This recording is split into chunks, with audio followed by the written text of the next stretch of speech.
11th के student ध्यान दें, आ गया आपका अर्धवार्षिक परीक्षा का हिंदी का पेपर। तो देखिए हमारे पास आपका पूरा पेपर आ गया है, तो इसे आप जल्दी से देखिए और कंप्लीट करिए ताकि आपको पेपर में किसी भी तरह की कोई भी परेशानी ना हो और आप पेपर में अच्छे से अच्छे अंक प्राप्त कर सके। तो देखिए बिना टाइम वेस्ट किए हम शुरू करते हैं। तो पहला प्रश्न हमारा, सही विकल्प चुनिए।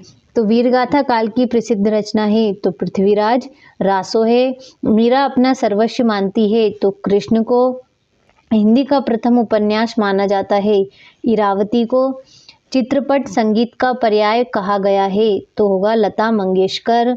अगला हमारा, पटकथा की मूल इकाई दृश्य है। संक्षेपण का गुण नहीं है तो शुद्धता नहीं है। तो इस तरीके से आपको पहला प्रश्न कंप्लीट करना है।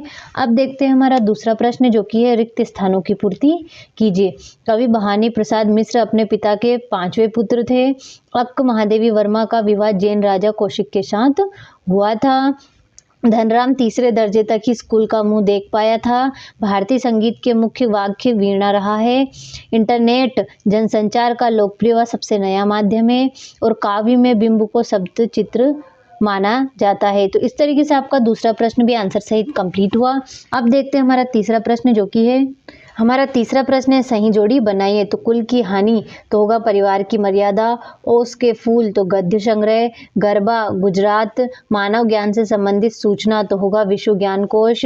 विभत्स रस का स्थायी भाव तो इसका होगा जुगुप्सा।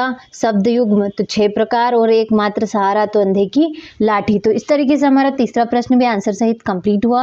अब देखते हैं हमारा चौथा प्रश्न, जो कि है एक शब्द वाक्य में उत्तर दीजिए। तो जगनिक द्वारा रचित कृति का क्या नाम है तो परमाल रासो। दूसरी बार लॉर्ड कर्जन के भारत आने से कौन प्रसन्न न थे तो भारतवासी। आलो आधारित किस भाषा का शब्द है तो बंगाली भाषा का है। हिंदी शब्दकोश में लगभग कितने शब्द है तो 5 लाख। बिंब का शाब्दिक अर्थ बताइए तो मूर्त रूप प्रदान करना। शब्द गुण कितने प्रकार के होते हैं तो 3 प्रकार के होते हैं।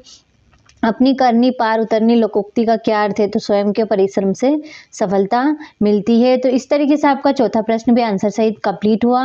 अब देखते हैं हमारा पांचवा प्रश्न, जो कि है सत्य असत्य लिखिए। तो पहला आपका असत्य होगा, दूसरा भी आपका असत्य होगा, तीसरा असत्य है, चौथा भी आपका असत्य होगा, पांचवा सत्य होगा और छठा भी आपका सत्य होगा। तो इस तरीके से आपका पांचवा प्रश्न सत्य सत्य कंप्लीट हुआ। अब देखते हैं हमारा छठा प्रश्न, जो कि है प्रगतिवाद के 2 कवि तथा उनकी एक रचना का नाम बताइए। कबीर ने अपने को दीवाना क्यों कहा है। द्विवेदी युग के गद्य की कुछ विशेषताएं लिखिए। इस तरीके से आपको सभी प्रश्नों को कंप्लीट करना है ताकि आपको पेपर में किसी भी तरह की कोई भी परेशानी ना हो और आपको पेपर में अच्छे से अच्छे अंक प्राप्त हो। तो इन्हें जल्दी से कंप्लीट करें। इन सारे प्रश्नों को आप जल्दी से कंप्लीट करिएगा क्योंकि हमारे पास टाइम बिल्कुल भी नहीं है और हमारे पेपर पास आ गए, इसीलिए आपको जल्दी जल्दी कंप्लीट करना। और ये हम पेपर सिर्फ और सिर्फ आपके लिए लाए ताकि आपको पेपर में किसी भी तरह की कोई भी परेशानी ना हो और आप पेपर में एकदम पेपर को आसानी से दे पाएँ। और ये पेपर हमें बहुत ही मुश्किलों के बाद मिला है, इसीलिए इसे जल्दी से कंप्लीट करें और पेपर में अच्छे से अच्छे अंक प्राप्त करें।